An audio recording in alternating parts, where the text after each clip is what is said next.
Okay, so last week we saw Isaac walk through a seasons of kind of stumbling and blessing. We saw Esau despise his birthright, remember, so he traded his birthright for a bowl of lentil soup. And today we're going to witness some family deception, some unexpected grace, and see God's faithfulness still shining through even all of these messy human relationships that we have going on here. Okay? Alright, so Genesis 27, we're going to read the first couple of verses, and then we are going to review and talk about the drama here. Alright, so Genesis 27, verse 1. When Isaac was old and his eyes were dimmed so that he could not see, he called Esau his older son and said to him, "My son?" And he answered, "Here I am." He said, "Behold, I am old, I do not know the day of my death. But then take your weapons, your quiver and your bow, and go to the field and hunt game for me, and prepare for me delicious food, such as I love, and bring it to me so that I may eat, that my soul may bless you before I die." Then Rebekah, so Rebekah is Isaac's wife, was listening when Isaac spoke to his son Esau. So when Esau went to the field to hunt for game and bring it, Rebekah said to her son Jacob, "I heard your father speaking to your brother Esau. Bring me game and prepare for me delicious food that I may eat it and bless you before the Lord before I die. Now therefore, my son, obey my voice as I commanded you. Go to the flock and bring to me 2 good young goats so that I may prepare from them delicious food for your father, such as he loves. And you shall bring it to your father to eat, so that he may bless you before he dies." But Jacob said to Rebekah his mother, "Behold, my brother Esau is a hairy man, and I am a smooth man. Perhaps my father will feel me, and I shall seem to be mocking to him, and bring a curse upon myself, and not a blessing." His mother said to him, "Let your curse be on me, my son. Only obey my voice. Go and bring them to me." So he went and took them, and brought them to his mother, and his mother prepared delicious food such as his father loved. Then Rebekah took the best garments of Esau, her older son, which were there with her in the house, and put them on Jacob, her younger son.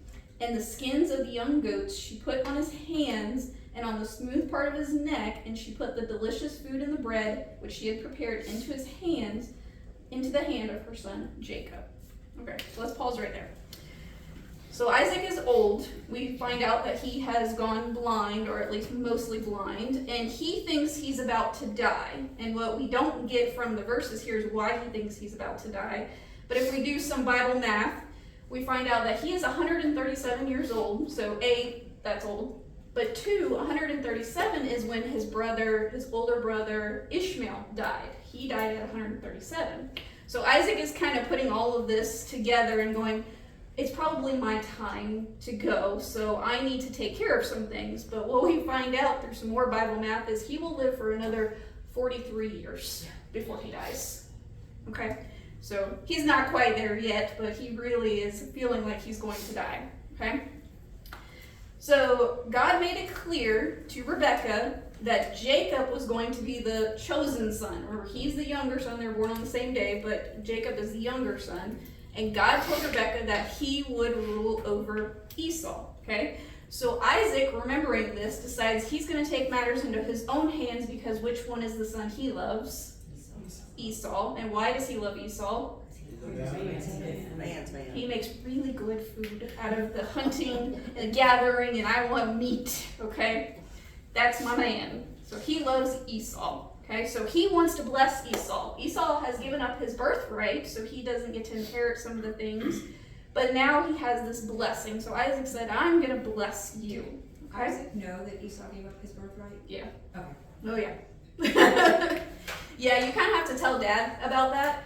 Because I wonder if Dad yeah. said, like, what's wrong with you, kid? Yeah, what's wrong with you? You gave up your birthright For a bowl of soup? What is wrong with you? And he But said, I thought I was going to die. But I can give him a blessing. I could give him I can give him a blessing. Okay? That's God's plan. Uh-huh. And watch what happens. All right, so Rebekah overhears all of this. So she's the mother. She overhears all of this, and she decides to take matters into her hands because she's also not going to trust God in all of this, even though she knows what God told her. She's going to scheme with her favorite son. She's going to trick Daddy, okay? can't believe God's word says, Rebecca said to her son.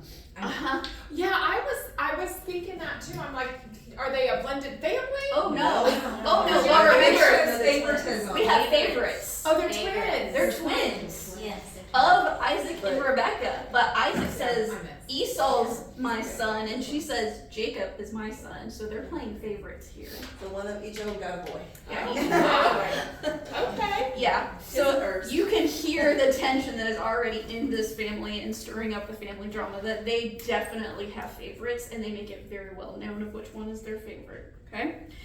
And Rebecca does something very, very interesting when Jacob obviously goes, Dad is blind, but he's not dumb. Yeah. Like, okay, he's gonna know that I'm not Esau. Esau hairy. is huge, he's hairy, he's gonna know I'm not Esau, okay? And she goes, don't worry, I have a plan, okay? So Rebecca didn't just come up with this all on her own. She's from a family of shepherds, and she's married into a family of shepherds. And what a shepherd would do is that if a mother lamb loses a child, one of her babies, the shepherd, if they had an extra lamb that needed a mother, they would skin the dead baby and they would put that skin on the living baby so that she would adopt the rejected baby from somebody else. And this is why I didn't live back then. Right. I Yeah. could never. But it was a way to get a lamb who had been rejected by another mother to feed off of this mother who has had a child who died, okay? So she's kind of taking the same little trick here, and she's going to trick her husband, who is blind, into accepting his rejected son, okay? So she's kind of doing all of this, hoping that this is going to work, okay? And we already see that there's not much unity and harmony going on in this family at all. And everyone is acting out of their own self-interest, and no one at this point is seeking God at all, in all four of them, okay? It's a mess. But even in this big old mess, God has a plan, and it's going to unfold in all of these different choices that we have going on here. All right, so let's find out what happens. So I want you to imagine Jacob. He has now got pieces of goat hair tied to him all over the place, and he's got his bowl of food and his bread, and he's going to take it into his dad who is blind, okay? Verse 18. Yeah, like she would skin, and you'd have to tie it around the hair and everything on his arms. Glue did they have back then? Oh no, they would have tied it up. Tied it right on there. Yeah, he's got it on his neck and his arms, okay? And this is like an elaborate play. You know what I mean? Very, very deceptive. This is not a live omission. This is a live okay? This is a direct deceit that we have going on here. So let's find out what happens, verse 18. So he went into his father and said, my father. And he said, here I am. Who are you, my son? Jacob said to his father, I am Esau, your firstborn. I have done as you had told me. Now sit up and eat my game, that your soul may bless me.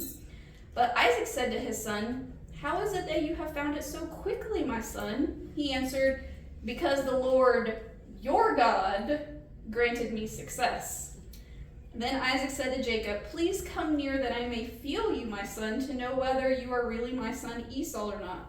So Jacob went near Isaac his father, who felt him and said, the voice is Jacob's, but the hands are the hands of Esau. So Jacob didn't practice his Esau voice. I was gonna Yeah. say, wouldn't they know the difference between voices? I mean, twins or not, they're still gonna sound different. And Isaac might be a little hard of hearing too. He's 137, so you know. But he's picking up, so there's some deceit going on here. Verse 23. And he said, and he did not recognize him because his hands were hairy like his brother Esau's hands. So he blessed him, and he said, you are really my son Esau. He answered, I am. And then he said, bring it near to me that I may eat of my son's game and bless you. So he brought it near to him, and he ate. And he brought with him wine, and he drank.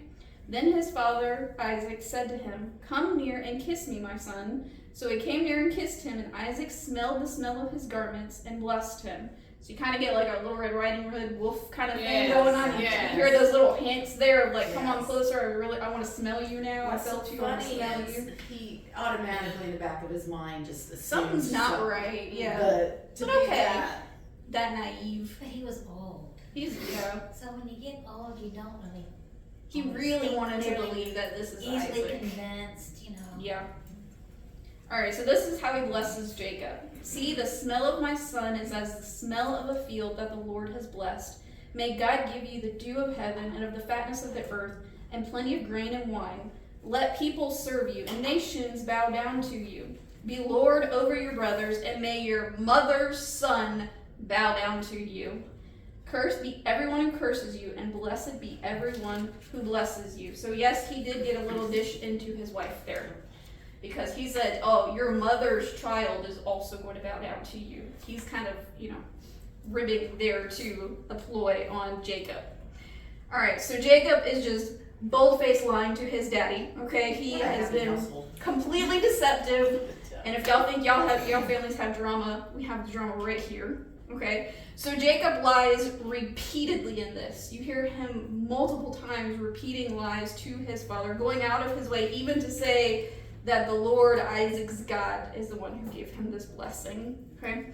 So Isaac is suspicious, but he does ultimately give the blessing to Jacob. And so now Jacob not only has Esau's birthright, but he also has his blessing. So he has literally stolen everything from Esau now. So this blessing would include material prosperity, and it kind of echoes the covenant promise that what Esau was trying to do here was try to get Esau into God's covenant line here. But Jacob's the one who gets it. So Jacob, he sent Esau out. yes, Esau is out in the field. Esau's gonna come back. It's coming. Esau's gonna come back. It's You're so funny. I'm like, what's happening next? Just wait, So Esau's Jacob coming also back. has the knowledge now that his dad's intent was for him to serve his brother. Yes, absolutely. Okay. So this reminds us that God uses imperfect people in the messy situations of our life to carry out his plan, because it was his plan all along from the time they were in the womb that Jacob was going to be the leader. Okay? So let's read the rest of the story here, verse 30.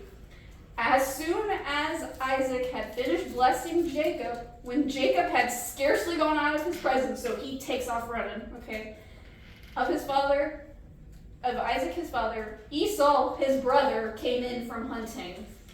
So he comes in back into town with his hunting, what he found. Verse 31.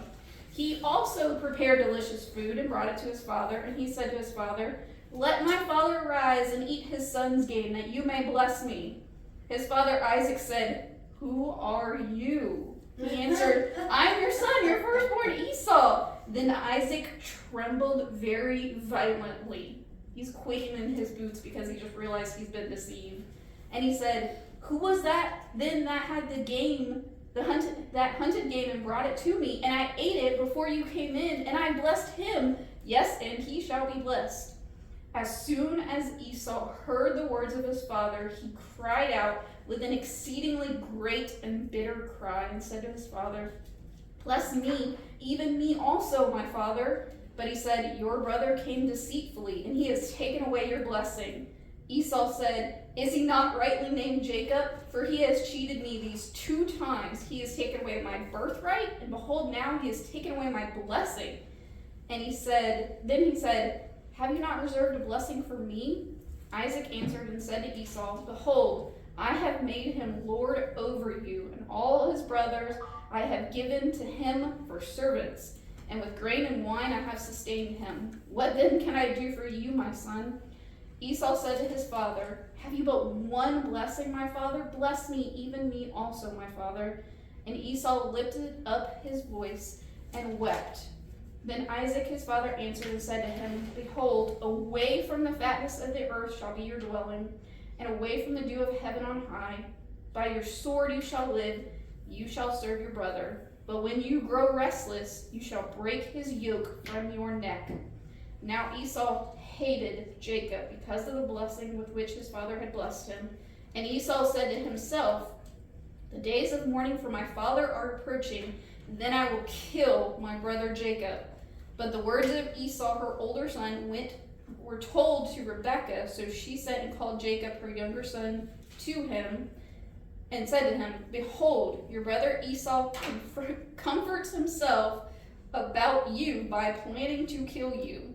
Now therefore, my son, obey my voice. Arise, flee to Laban, my brother in Haran, and stay with him a while until your brother's fury turns away. until your brother's anger turns away from you, and he forgets what you have done to him. Then I will send and bring you from there. Why should I be bereft of both of you in one day?"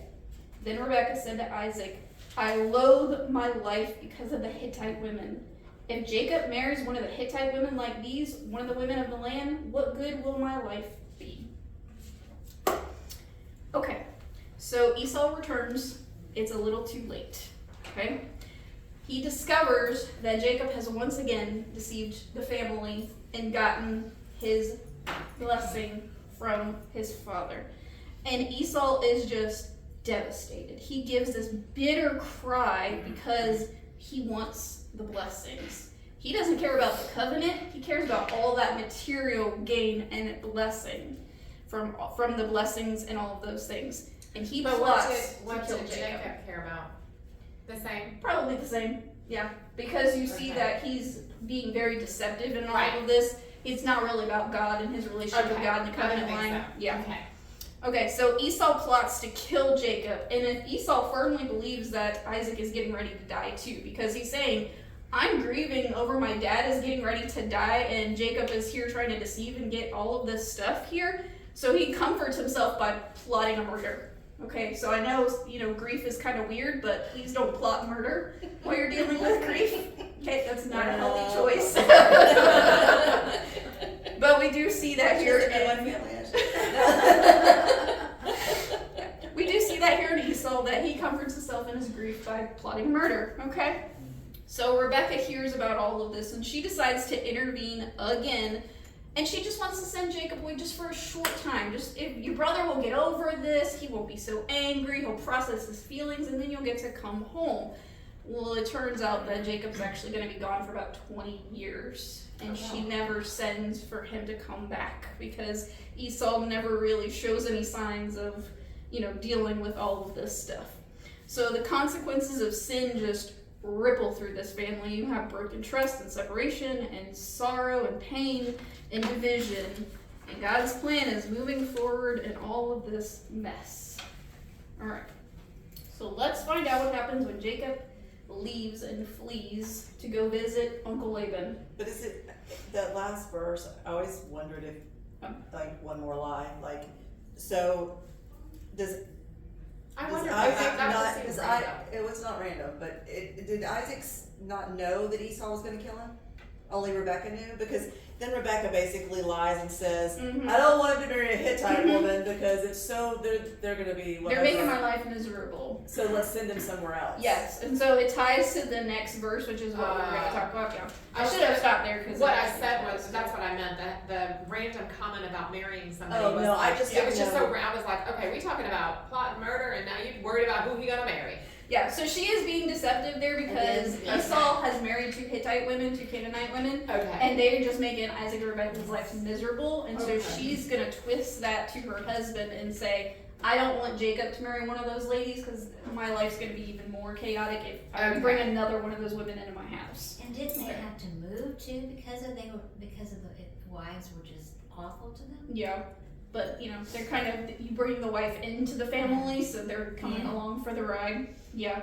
And so this is what Rebekah tells her husband, and she's like, I can't have Jacob marrying one of these women, okay? And so Isaac, because you have to get the man to realize that it's his idea, right, ladies? Okay. And so Isaac says, oh, don't worry, I'm going to solve this problem, right? We're just sending him away. And then Isaac doesn't realize that Rebecca is the one that said, this is deceiving him too. That's That's what I was about to say. manipulating He's Yeah. not wise to that. You hear all this manipulation going Yeah, it's a on. lot of manipulation. A lot of I mean, she's manipulating her son, her husband. Uh-huh. Sounds like my But mom. God uses it for good. I didn't say that. God uses it for good. Uh-huh. Well, of course he did. does. He's going to use all of this, but it is It's a purpose. messy. It is very messy. It's just a little messy getting there. It's a little messy getting there, and nobody's trusting the Lord to take care of any of this. They're going to try to force it. Okay? So she tells that to Isaac, and this is Isaac's response in chapter 28, verse 1. Then Isaac called Jacob and blessed him. How would you have loved to hear that conversation? That's good. When he realized what happened, and he calls him back in. And he blessed him and directed him, You must not take a wife from the Canaanite women. Arise and go to Padan-aram, to the house of Bethel, your mother's father, and take a wife from one of the daughters of Laban, your brother's mother. So your cousin? Uh-huh. Your mother. Your mother's brothers. Yeah, is- so they're cousins. Cousin. Yeah. Yeah. Go take a cousin instead of marrying any of the women around you. That's not even a down the line cousin, that's Yeah. first cousin. That's a cousin. Cousin. Verse 3. God Almighty bless you and make you fruitful and multiply you, that you may become a company of peoples. May he give you the blessing of Abraham to you and to your offspring with you, that you may take possession of the land of your sojournings that God gave to Abraham. So he is now in agreement that Jacob now has the covenant line of God. So he is agreeing with God here that it is Jacob's right to own all of this now because of what happened. So verse 5. Thus Isaac sent Jacob away, and he went to Padan Aram to Laban, the son of Bethuel the Aramean, brother of Rebekah, Jacob and Esau's mother. So just for clarification, yes, we're talking about that Laban, okay? So Jacob leaves home, and Isaac now knowingly and intentionally blesses him, affirming the covenant. And Isaac is finally going to get in line with God's will to make Jacob be the one who carries the covenant and has a company of people. Hold on, say that again. God's will is what? That it is Jacob who carries the covenant and becomes a great people. Okay. Okay? And he's sending him away, is this at the same time as Rebecca had told him to go, or is this after the 22 years? No, This is the same day. Okay. So she's saying, we gotta get you out of here, I'll take care of it. And she Okay. goes and talks to her husband and says, we gotta get Jacob to marry a wife. And that's the question that I'm But gonna not let you from guys. here. He's But got not to from send here. away. So, and then Esau's like, Isaac's like, okay, we'll just send him back to your family and get one of his cousins to be married. Because they think that he's just going to leave and come back, and Rebecca thinks that this is going to be enough time, because it would have taken a couple months there, a couple months back. She's wanting his rage to calm down. Yeah, she wants Esau to Right. come down a notch, and Jacob's going to go marry a good wife and then come back. So that's their Isaac's plan. unaware of all the manipulation. Yeah, Isaac's only aware of part of the manipulation that's going And on see, here. they did not want to be under the rule of, The I mean, Hittites if they being would have blessed intermarried. Esau, look what would have happened. Yeah. Would have been a nightmare because all those women and all the gods and all the mess. Oh yeah, we're gonna I mean, see it that would- show up. Yeah. With, Hold on. Just go ahead. now, well, I'm sorry. with, Jacob being God saying that he was going to be the one who was going to carry on the covenant. Mm-hmm. Did Isaac know that that was God's plan at the Mhm. beginning too? And he was like, no, I don't want that. I want Esau. I'm since sure he he's was the on first board at one." first until he met Esau and realized that Esau was his favorite. And he was like, God, this is my choice. You should choose my choice. Okay. Because look at him. Who He's cares what obviously God the told right choice. No, God, you've got to change your mind because this is Don't- obviously the don't right make choice. you Have you mad, seen too. Jacob? You're so guilty of the same. Yeah. All the way back here in Genesis. Would there have been, because in my modern brain, I'm like, okay, this blessing is just words, right? Yeah, and it's So so explain not. that, like, he can't just even. He couldn't take it This back. is God's plan, obviously. This is God's plan. But he wouldn't have been He would able not to have been say, able to take oh, it just back. kidding, Nope. I'm taking that from Absolutely. you. Or I was tricked, so. I was So tricked. it It doesn't negates matter. it or something. It doesn't matter. I always So, wondered, yeah. like, the whole. Yeah, I wondered why thing. when he realized he was tricked, he didn't recant the blessing Yeah. and put it on the one he wanted to He have. absolutely cannot. So the birthright and the blessing are different. So the birthright would have been Esau, as the older, would have got 2/3 portion, and Jacob would have got 1/3 portion of all of Isaac's stuff. So let's say if he had 300 acres and 300 sheep, Esau would have got 200 acres and 200 sheep, and then Jacob would have got 100 acres and 100 sheep. So that's the birthright. So now Jacob gets all of it, except for any gifts his father wants to give Esau. Okay, so that's the birthright. The blessing is then what would be God's blessing on your life. So what would then come of your life and everything that would come after. So as we're leaving, we hand the baton to the next generation and say, may God do X, Y, and Z. And that blessing would have been very important to them because we're talking about a covenant line here. We're talking about your family line, your family riches, and name, and all of this stuff gets attached to that blessing. That was legally supposed to go to Esau as the older brother. But God said, no, because from the womb I know who Esau was and what choices he was going to make and all these things. Jacob is the one that I'm choosing, even though he's not the correct choice. He's still God's choice. Okay, and we're gonna see that theme pop up over and over and over again. God chooses who he's going to choose. Okay? And it's never the right choice to our standard, but it's always right to his standard. Okay? So that blessing, once given, could not be revoked. Once he gave it, that's the person he gave it to. It doesn't matter how he got it, it was already there. Because it would have been the same for the birthright. It's like, oh, I gave it away to Stu. I didn't really mean that. In that culture, a word was just as good as a signed contract. So if he gave it, you gave it, could not be revoked. Okay? So yeah, that blessing was a very important, big deal. Okay? Which is so weird, even if it was deceitfully given. I mean, or God. Yeah. It's still a contract. You still had to abide by the contract. We have something the closest thing that we have is like if a gentleman wanted to marry your daughter and they would come and ask you for your blessing.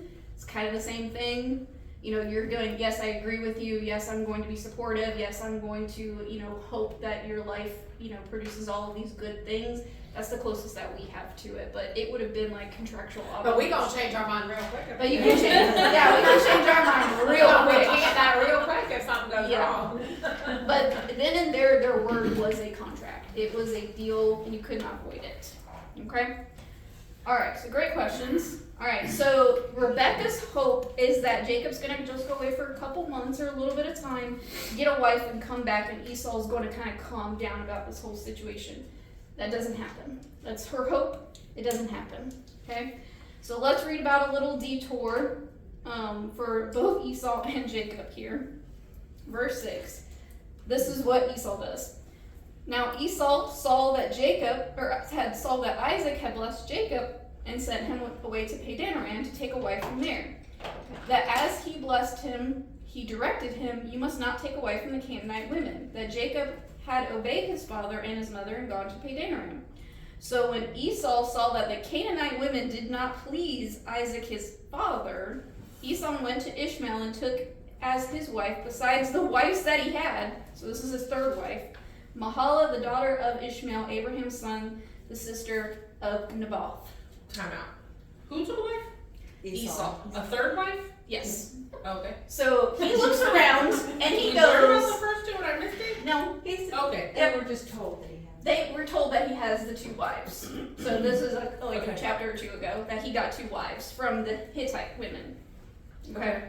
Which is actually a couple of years before that. We're going to talk about math here in a minute. So he looks around and goes, oh, well, they wanted Jacob to get a good wife from the family, so I'm going to go to Ishmael and I'm going to get a wife from there, better than the Hittite wives, and that'll make everything cool.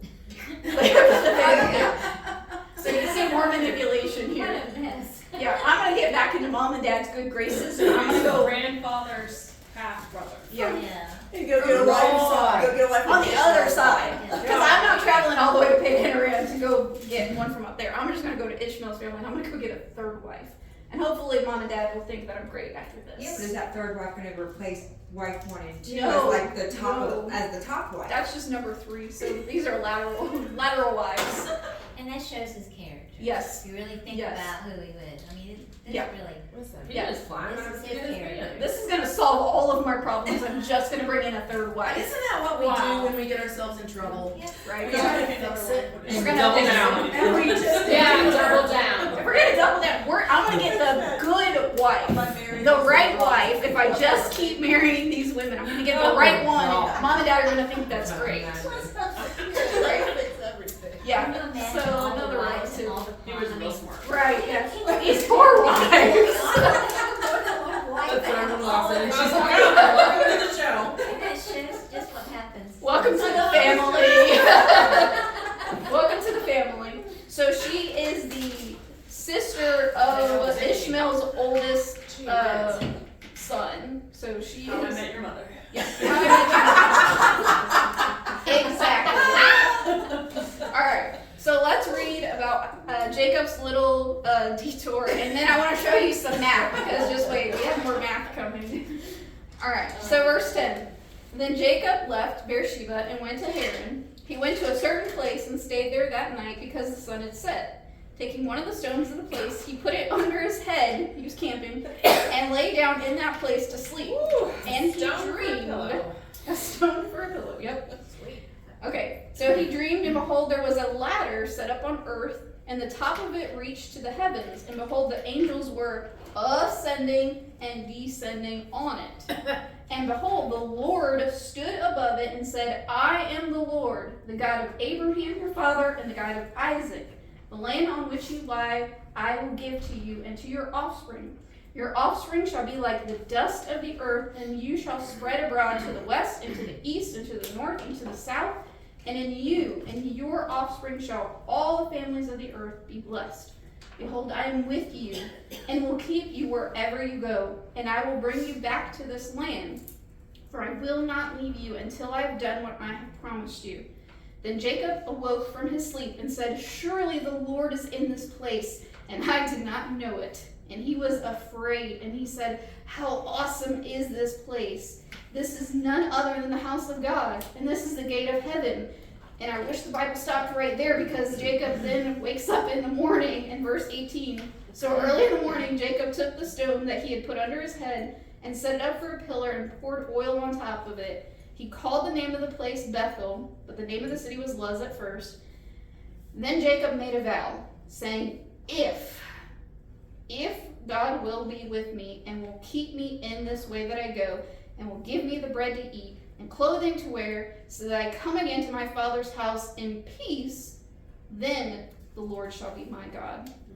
And this stone which I have set up for a pillar shall be God's house, and all that you gave me I will give you a tenth, full tenth. You're gonna deal with God. We Hey, But hear your where did we get conditions Jacob's on ladder God. from? Jacob's ladder. Yes, this is Jacob's ladder. Yes. Look at me putting it together. So we hear Jacob's heart in all of this. So Jacob is on the run. He's in the wilderness, and he stops for the night because the sun went down. So he just decides to, sit up and sleep. And while he's there, he has a dream that he sees this ladder, and it reaches all the way to the heavens, past where he can see. And he sees angels going up the ladder. So where do they start? Here on the earth. So they're going up to heaven and coming down. And so he sees this kind of train of angels going up and down on this ladder. But then at the top of it stands God. And God speaks to him in a dream, saying, I am the Lord. I am the Lord of God of Abraham. I am the God of Isaac. I'm going to give you this land that you're leaving, and I'm going to bless the whole world through you. So you hear all of these covenant promises come back.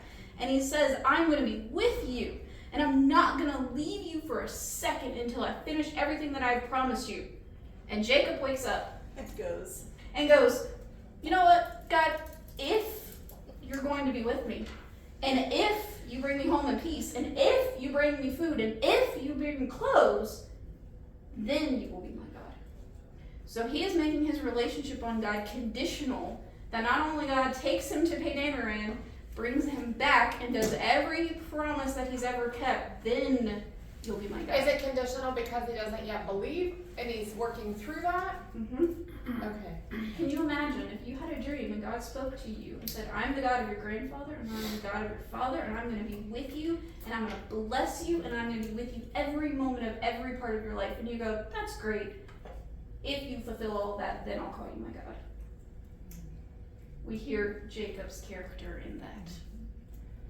That the God of earth spoke to him in a dream, promising all of these things, and he still makes his relationship with God Because conditional. Jacob's the bad twin. Well, They're both equal. There's There's not not really really a good. twin. But Jacob is the one God chose. Yeah. Jacob is the one God chose when he was in the womb.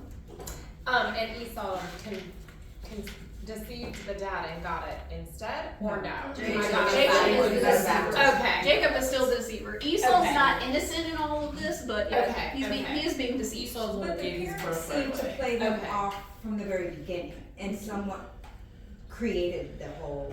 Yes, they encourage the division instead of encouraging unity. Correct. Yes, they picked sides from the beginning. All right, so God speaks, and what's incredible is that he doesn't condemn Jacob for all of the deceit that he's running from, okay? He gives him all of these promises and affirms his covenant. I am with you and I will not leave you.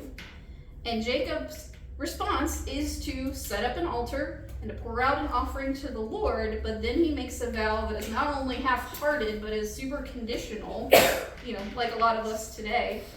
He's not fully surrendered yet to God. He's going to see if God's going to be faithful to him the way he was faithful to Abraham and Isaac, okay?